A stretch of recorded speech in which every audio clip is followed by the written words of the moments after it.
एक लड़का था, वो काफी गरीब था। उसके पास न तो कुछ खाने को था और न ही रहने को घर था। वो अपने दोस्त के घर रहा करता था। उसने एक छोटी सी कंपनी में पेंटिंग का काम करना शुरू कर दिया। धीरे धीरे उसके पास काफी पैसे भी हो गए। बाद में वो काफी धनी भी हो गया, लेकिन अभी भी उसके अंदर कुछ कमी का एहसास होता था। जब वो छोटा था तभी उसके माता पिता इस दुनिया से चले गए थे। उसने कभी प्रेम को नहीं जाना था। एक दिन जब वह अपने किसी काम से बाहर गया था तो उसे एक लड़की दिखी जो कि काफी अच्छी और खूबसूरत थी। उसको देखते ही इस लड़की को उस लड़की से प्रेम हो गया। वो काफी देर तक उस लड़की को देखती रही। कुछ देर बाद वह लड़की वहां से चली गई। कुछ दिनों तक ये लड़का उस लड़की को खोजता रहा, लेकिन वह लड़की न मिली। लेकिन नियति ने उस लड़की से इस लड़की को मिला दिया। वो लड़की इस लड़के के घर काम की तलाश में आई थी। लड़के ने लड़की को तुरंत घर के काम के लिए रख लिया। जब वह लड़की इस लड़के इस मिलने आई थी तो उस समय इस लड़के ने कुछ शब्द भी साफ से नहीं बोल पा रहा था, जिससे लड़की को लगा कि यह लड़का गूंगा है। लड़का भी जान गया था कि यह लड़की हमें गूंगा समझती है। इसके साथ ही ये लड़की समझ गई थी कि यह लड़का इस घर का नौकर है, न कि मालिक है। अब जब भी ये लड़का उस लड़की के पास जाता तो गूंगा बन जाता है।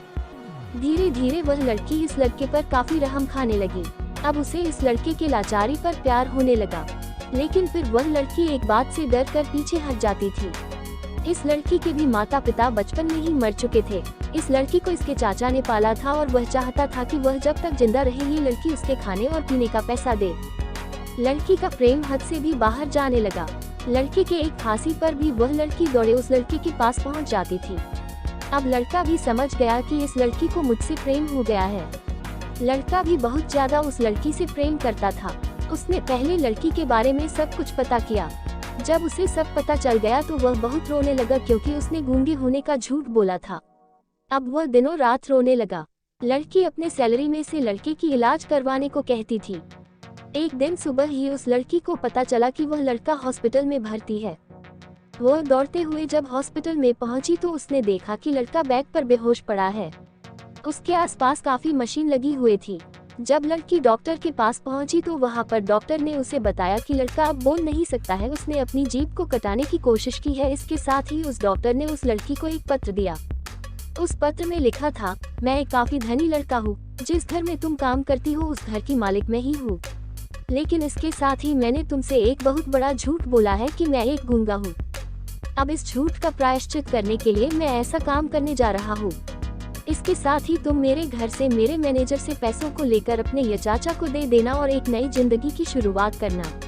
अगर हो सके तो मुझे माफ कर देना, तुम्हारा दोषी। इस पत्र को पढ़ने के बाद उस लड़की के आंख आंसू से भर आए। वह दौड़ते हुए मंदिर में गई। उसने भगवान के सामने कसम खाया कि जब तक वह लड़का बोलने नहीं लगता है तब तक वह कुछ नहीं खाएगी, भले ही वह मर क्यों न जाए। इधर डॉक्टर भी उस लड़के की इलाज कर रहे थे। ईश्वर ने दोनों के मन की बात काबूल कर लिए और अब लड़का बोलने लगा, लेकिन वह अपनी याददाश्त को खो गया। अब उसे कुछ भी नहीं याद था। अब इसके बाद लड़की ने उसके याददाश्त के लिए काफी कुछ किया, लेकिन याददाश्त न आ सका। अगर प्रेम की नींव को झूठ पर रखा जाए तो वह गिर ही जाता है।